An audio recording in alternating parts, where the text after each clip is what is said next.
नमस्कार, मैं रचना शर्मा चढ़ती कला टाइम टीवी देख रहे सभी दर्शकों का स्वागत करती हूं। आप देख रहे हैं हरियाणा के समाचार। समाचारों की शुरुआत से पहले एक नजर आज की मुख्य सुर्खियों पर।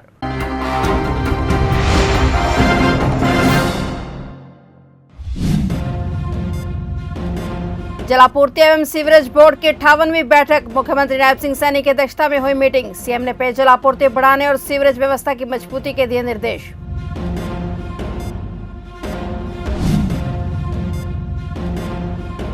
यमुनानगर में फिर उफान पर सोम नदी। पहाड़ी क्षेत्रों में हो रही भारी बारिश से बड़ा जलस्तर। यमुनानगर के कई गांवों पर बाढ़ का खतरा। हथनीकुंड बैराज के भी खोले गए 18 गेट। टांगरी नदी में भी पानी खतरे के निशान के पार। प्रशासनिक अधिकारियों के साथ दौरे पर पहुंचे कैबिनेट मंत्री अनिल विज। कैबिनेट मंत्री विज ने निचले इलाकों को खाली कराने के दिए आदेश।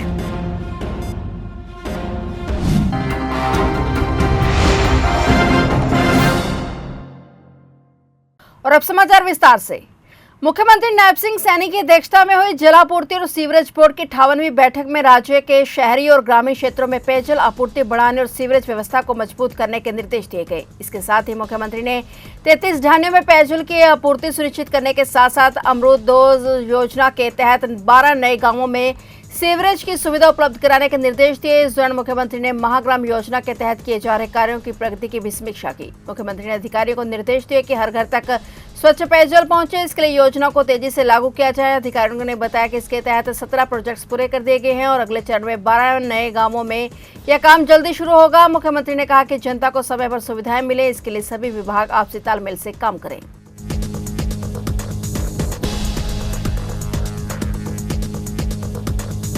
हरियाणा में यमुनानगर और राज्य के कई हिस्सों के साथ साथ पड़ोसी हिमाचल प्रदेश में पिछले कुछ दिनों से हो रही भारी बारिश के चलते सोम नदी फिर से उफान पर आ गई है। सोम नदी के उफान पर आने से कई गांवों में बाढ़ का खतरा बढ़ गया है। पहाड़ी क्षेत्रों में हो रही भारी बरसात से यमुनानगर में पानी का जलस्तर लगातार बढ़ता जा रहा है, जिससे यमुनानगर के कई गांवों पर बाढ़ का खतरा मंडरा रहा है। पानी का स्तर इतना बढ़ गया है कि धनोरा पुल के ऊपर कई फीट पानी बह रहा है। आसपास के कई गांव और फसलें जलमग्न हो गई हैं। बता दें कि पानी का लेवल बढ़ने के कारण हथनीकुंड बैराज के भी 18 गेट खोल दिए गए हैं, जिससे दिल्ली में भी बाढ़ के संकेत नजर आ रहे हैं।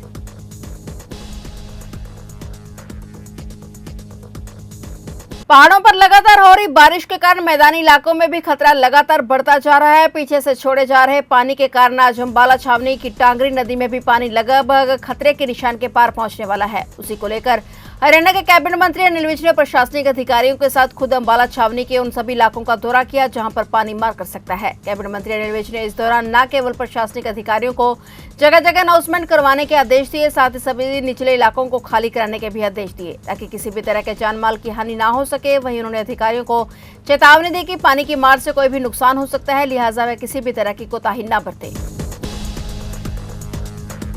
कैबिनेट मंत्री विपुल गोयल द्वारा आयोजित गणेश उत्सव कार्यक्रम में पहुंचे मुख्यमंत्री नायब सिंह सैनी ने राहुल गांधी पर निशाना साधते हुए कहा कि बिहार की धरती से प्रधानमंत्री नरेंद्र मोदी की माता का अपमान करने का सबक बिहार की जनता सिखा देगी। पूर्व मुख्यमंत्री भूपेंद्र सिंह हुड्डा द्वारा लाडो लक्ष्मी योजना पर सवाल उठाने के सवाल पर सीएम सैनी ने कहा कि भूपेंद्र सिंह हुड्डा को कर्नाटक हिमाचल में चक्कर मारकर आना चाहिए और जिनके साथ पंजाब में चाय पीते हैं वहां भी जाना चाहिए। हमारी सरकार संकल्प पत्र को पूरा करने के लिए प्रतिबद्ध है। वहीं मुख्यमंत्री नायब सिंह सैनी ने कहा कि लाडो लक्ष्मी योजना के तहत प्रदेश की महिलाओं को 2100 रुपए हर महीने दिए जाएंगे और इसके अलावा कैबिनेट में सिख विरोधी दंगों में मारे गए आश्रितों के परिवारों को सरकारी नौकरी देने का भी फैसला लिया गया है।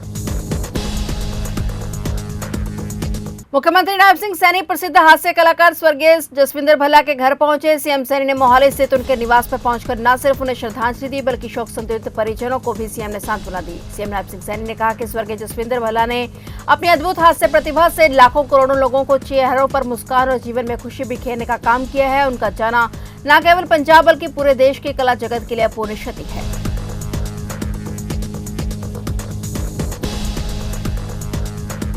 फरीदाबाद में कार असंतुलित होकर ट्रेन में गिर गई, जिसके चलते कार में सवार 3 लोगों की दर्दनाक मौत हो गई। दरअसल फरीदाबाद के सेक्टर 22 में संजय कॉलोनी स्थित मछली मार्केट के पास गोंछी ट्रेन में यह हादसा हुआ। तीनों मृतकों की उम्र 40 के करीब बताई जा रही है। पुलिस ने क्रेन की मदद से कार को बाहर निकलवाया और शवों को पोस्टमार्टम के लिए बीके अस्पताल के मोर्चरी हाउस में रखवा दिया है। जानकारी के मुताबिक जब कार पुलिया से मुड़ी तो रफ्तार न होने के कारण कार चालक ने अपना संतुलन खो दिया और कार सीधे ड्रेन में जाकर गिर गई। ट्रेन के पानी में डूबने से तीनों की मौके पर ही मौत हो गई। पोस्टमार्टम कर पुलिस कार्रवाई में जुटी हुई है।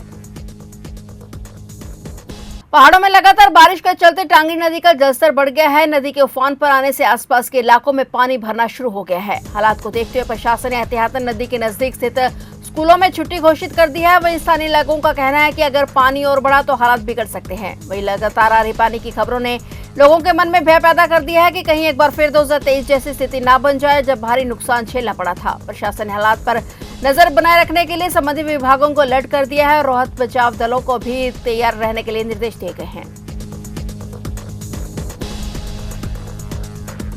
मुख्यमंत्री नायब सिंह सैनी नाडा साहब पहुंचे और सीएम सैनी ने इस दौरान पंजाब और हिमाचल में बाढ़ प्रभावितों के लिए अरदास की। मुख्यमंत्री नायब सिंह सैनी ने 1984 के सिख दंगा पीड़ित परिवारों को नौकरी देने के निर्णय के बाद गुरुद्वारा श्री नाडा साहिब में माथा टेका। उन्होंने सिख विरोधी दंगों के दोषियों को सजा दिलाने के लिए प्रधानमंत्री नरेंद्र मोदी की सरकार की सराहना की। उन्होंने प्रदेश की सुख शांति के लिए अरदास की। मुख्यमंत्री ने इस अवसर पर पत्रकारों से बातचीत करते हुए कहा कि गुरु तेग बहादुर साहब जी के 350वें प्रकाश उत्सव को भव्य तरीके से मनाने का प्रस्ताव पूरी विधानसभा सत्र ने सर्वसम्मति से पास किया है।